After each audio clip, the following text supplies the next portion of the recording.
మరితో మనం చూస్తున్నాం ఎల్నినో ప్రభావంతో దేశమంతా గడ్డు పరిస్థితులు అంటున్నారు. మరి తెలంగాణలో అటువంటి పరిస్థితులు ఉండవు అని అంటున్నారు. ప్రభుత్వం ఎటువంటి చర్యలు తీసుకుంటే మంచిదంటారు?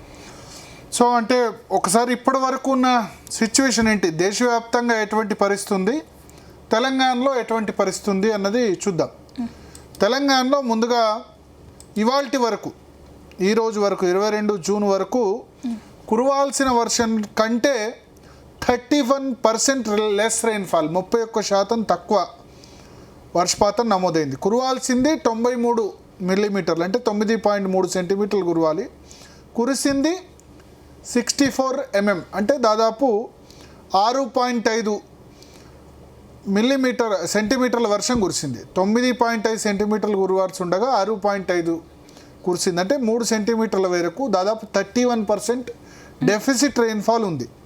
దీనిలో లార్జ్ డెఫిసిట్ అంటే 60-70% తక్కువ రెయిన్ఫాల్ ఉన్నవి చాలా డిస్ట్రిక్ట్స్ ఉన్నాయి. అవి ముఖ్యంగా ఉత్తర తెలంగాణలో ఇవాళ కూడా హీట్ వేవ్స్ ఉన్నాయి. ఆదిలాబాద్లో 73% తక్కువ రెయిన్ఫాల్ నమోదైంది.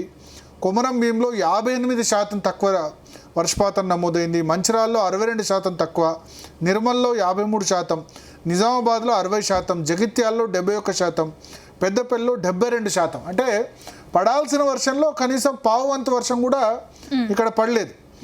అట్లాగే పెద్దపల్లిలో 72%, జయశంకర్ భూపాలపల్లిలో 56% తక్కువ వర్షం కురిసింది. భద్రాద్రి కొత్తగూడెంలో 14% తక్కువ కురిసింది.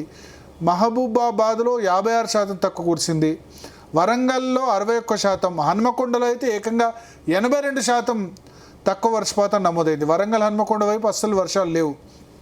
అట్లాగే కరీంనగర్లో 58% తక్కువ, రాజన్న సిరిసిల్ల జిల్లాలో 51% తక్కువ, కామారెడ్డిలో 40% తక్కువ.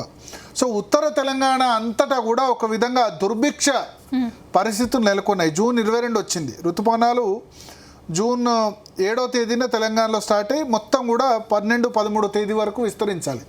కానీ ఇవాల్టి వరకు కూడా మొత్తం విస్తరించలేదు. ఇవాళ కొంత నిన్న కొంత విస్తరించాయి నిజామాబాద్ వరకు, బట్ ఇంకా పూర్తిగా తెలంగాణలో రాలేదు.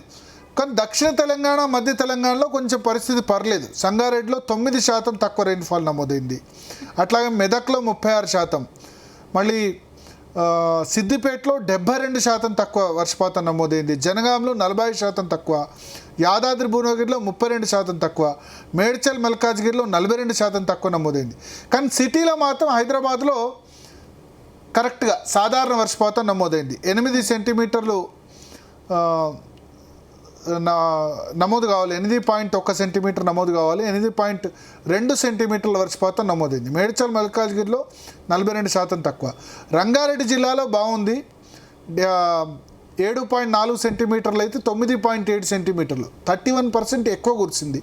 అట్లాగే మహబూబ్నగర్లో 13% ఎక్కువ కురిసింది. జోగులాంబ గద్వాల్లో 12% ఎక్కువ కురిసింది. సో దక్షిణ తెలంగాణలో కొంచెం పర్లేదు. ఉమ్మడి మహబూబ్నగర్ జిల్లా, ఉమ్మడి రంగారెడ్డి, హైదరాబాద్లో పర్లేదు. వనపర్తిలో గద్వాల్లో 16% తక్కువ ఉంది. వికారాబాద్లో 13% ఎక్కువ ఉంది. మహబూబ్నగర్లో 12% ఎక్కువ కురిసింది. నాగర్ కర్నూలులో 12% తక్కువ, నాగర్ కర్నూలులో 39% ఎక్కువ, వనపర్తిలో 12% తక్కువ. అట్లాగే నల్గొండలో 32% ఎక్కువ కురిసింది. సూర్యాపేటలో 8% ఎక్కువ కురిసింది. ఖమ్మంలో 14% ఎక్కువ కురిసింది. ములుగులో మాత్రం 35% మైనస్ ఉంది. నారాయణపేటలో 8. సో దక్షిణ తెలంగాణ అంటే నల్గొండ, మహబూబ్ నగర్, రంగారెడ్డి జిల్లాలో వర్షం బాగానే కురిసింది.